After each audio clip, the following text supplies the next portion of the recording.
You're this perp back with another video, and I just got done watching Beau is Afraid. This is Ari Aster's new film. This is the same guy that made Hereditary and Midsummer.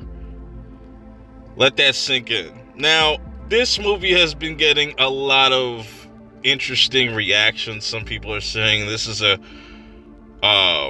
career ender. This movie is this movie is that. A lot of people are calling it pretentious.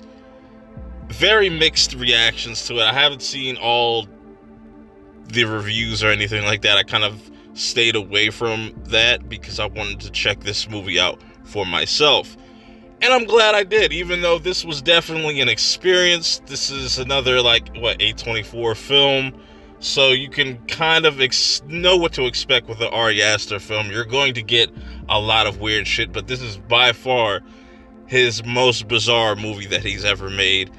And I don't know how I feel about it, to be honest, because I get what they were going for. I get what he was going for as far as, okay, you have Beau here and he's going through all these different events. But let me back this up real quick, because let me describe to you what this movie's about and kind of get into what I think Ari Aster was kind of going for in this movie. So you have Beau, that's played by Joaquin Phoenix.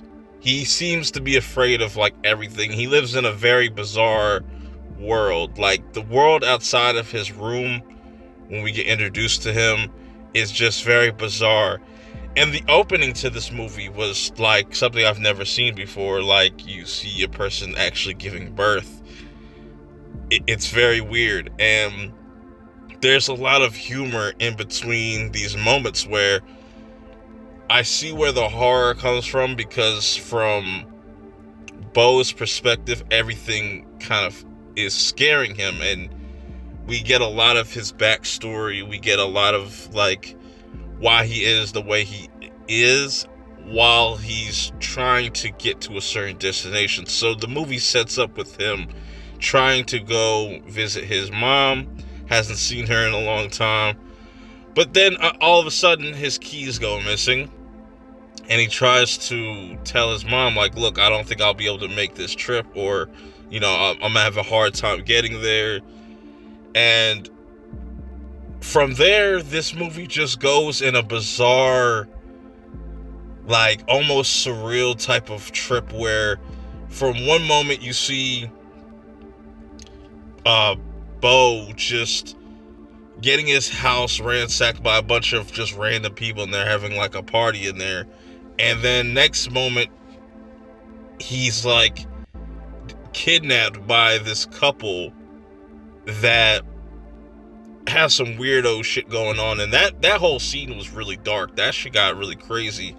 And then he meets these LARPers, and that gets wild. So it's is any of this really actually happening, or is this just all playing out in his head? Obviously, there's certain things that are just playing out in his head, and they do a good job of showing that, especially during this LARPing scene.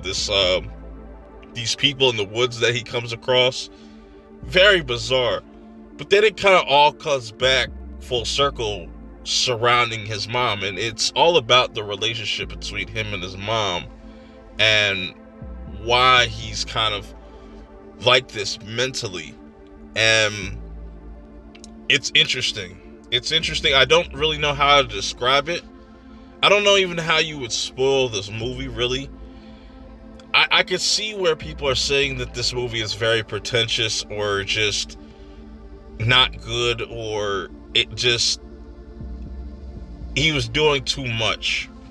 And I definitely think to a point he was doing way too much. There's a point in this movie where you see a creature, that's all I'll say, that is so out of left field that it will definitely kind of take you out of the movie, and especially towards the end. The ending is so abrupt that the audience that I was sitting there with, it was pretty packed. They were just kind of left confused, do we leave now? Is that how this ends? And I could see a lot of people being mixed with that movie, but there are things that I like about this movie, like just the adventure aspect of it, of Beau just meeting all these different people, and also kind of getting glimpses of him as a younger kid and understanding his background and why he's so insecure. Why does he have all these emotional things going on? Why is he so afraid of everything? And it just always goes back to his mom. And that's the best way I can kind of explain this movie from my perspective. So I get the criticisms, because this definitely is not a movie I would watch again, because this movie is 3 hours. I will say I didn't quite feel the runtime, but I definitely was like, damn, this movie seems like it's going on forever. And man, there's just so much going on. I don't know what to really make of it, to be honest. And we'll see where this ends up on my letterbox. But this was a interesting, bizarre, weird experience. That's all I could really describe it as. Should you watch this? I would say if you really want to see a new Ari Aster film, if you're a big fan of him, you definitely give it a watch. You could definitely wait till streaming, though, if you're just not in the rush to watch a 3-hour movie, because I know a lot of people can't really sit through a whole, 3-hour movie. This shit ain't Avatar. I'll say that right now. But, yeah, I gotta think on this one. But that's just my kind of take on this movie. Watch it. Don't watch it. But if you have seen it, let me know your thoughts of what you thought of the movie. What are some of your gripes? Till next time, I'll see y'all in the next video. Peace.